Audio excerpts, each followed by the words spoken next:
Hello, hello, how are you? Ni Sato, ni weekend and ya leo inaitwa Life Beyond Me segment, and it's usually for those people that believe, and I really believe you're one of those people, because I said another time that if you want to live your life like around yourself, do everything for yourself, become everything for yourself, write a legacy for yourself, you'll be a very small person, Nilisema hapa siku nyingine ya kwamba our pastor tells us that God thinks generations, and as his sons, that is how we should think. Yes, don't be a narrow-minded person mwenye anafikirianga tu me, myself and I. Na ndio maana I am here to talk about that today. Sister Esther Mikali, thank you so much, guys, for the journey that we are taking. We are growing kidogo kidogo, but we are getting there. I know we will grow bigger as days go by. I'm hoping to begin bringing new faces. Unajua kidogo kidogo. Usijali, God got us. We wanna be well. Akijua isinifanye vile ilinifanya the other day. So, a Life Beyond Me segment, and today we are speaking about the me, myself, and I narrative. And let me say we are a generation that is too protective of themselves. To some extent, it's okay. But let me say, if we become that delicate, by the way, we will end up achieving too small or almost nothing with our lives. Acha nikwambie. Yes, life has a place. It has a place of losing yourself to some extent. It has a place of, not putting yourself first again. It has a place of you looking like you're overlooking yourself simply because you are pursuing something bigger than yourself. You come on and get.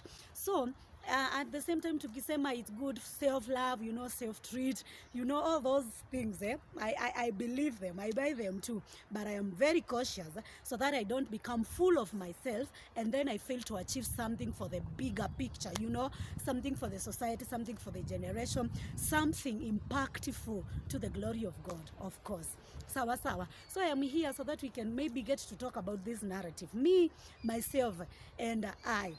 And let me say, as much as all of us have a destiny to pursue, have a vision to achieve, have a place to go, have a plan to, to get to execute, there is a place where you get to serve another man's vision.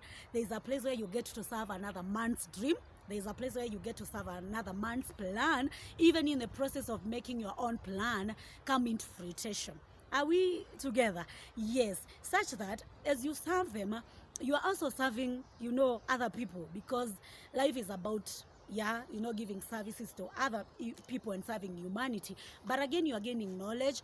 Again, you are gaining, you are getting clarity to where you are going. You are picking lessons, you know where not to go, the pits that you can fall into, and all those things. So it is almost true to say that if you keep yourself and your plan and your vision and your dreams to yourself and not spread up your wings to try to help another person build their own, you will build something too small because you'll be void of knowledge, void of experience, and void of working closely with someone who's maybe building the same thing that you want to build.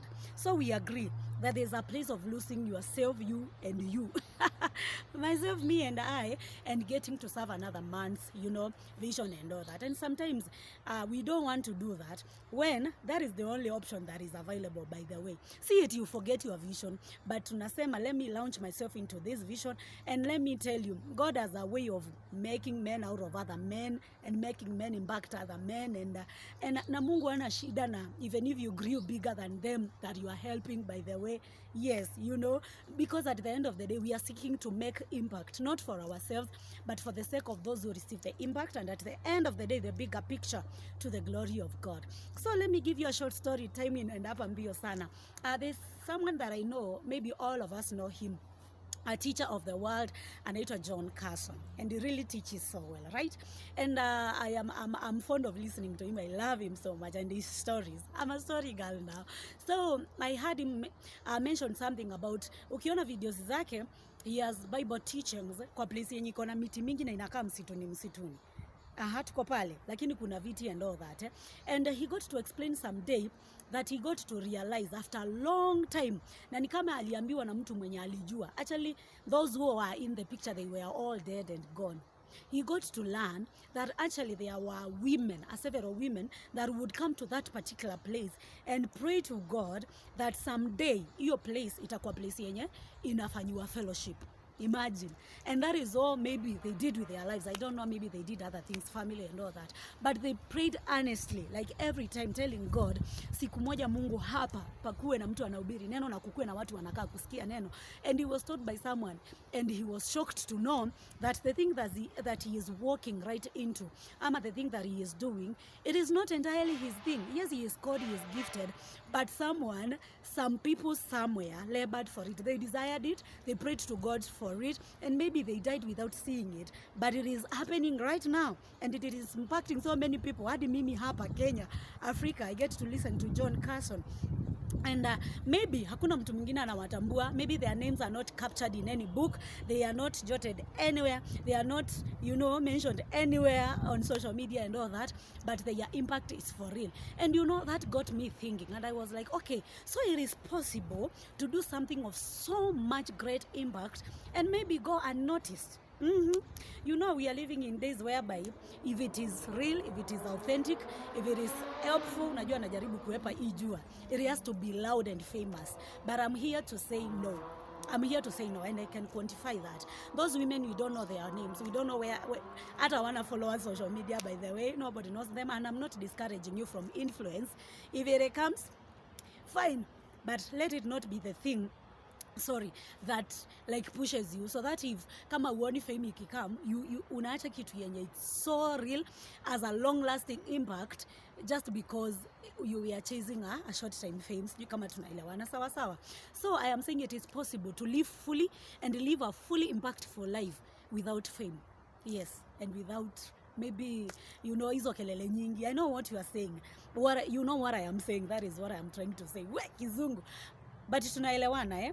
Yeah, so let us pursue something bigger, and sometimes if it means, pushing someone into their destiny, and sometimes inakaa ni kama unapoteza yako pale ndani. But I am saying this, men can forget, the books may not capture it, the social media may not record it, but God who is in heaven is a rewarder, and he does not forget. Wait, utashangaa sana watu wenye unaona wanapigwa mbwembwe nyingi sana wakikosa award, kwa sababu Jesus alisema watu wakikupigia makofi umepokea reward yako, lakini kuna mtu mwenye ana labor, they are not telling anybody, they are not expecting anything in return, but in their hearts they are so committed to this particular vision.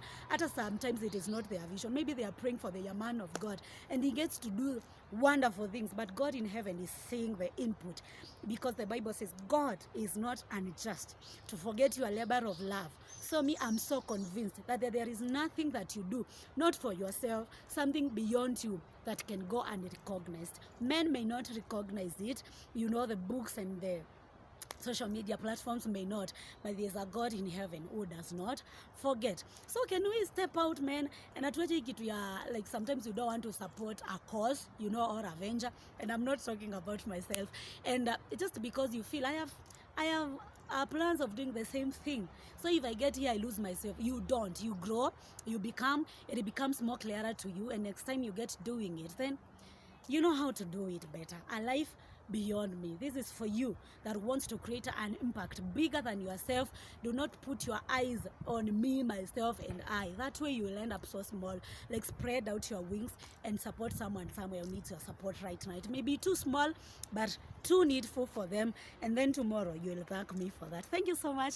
Keep subscribing. Watu waende kanisa kesho. Hata kama kuna baridi. Si umeenda job a whole week. Kesho uende church. Bye. Alafu tutapatana Church Chronicles in the evening.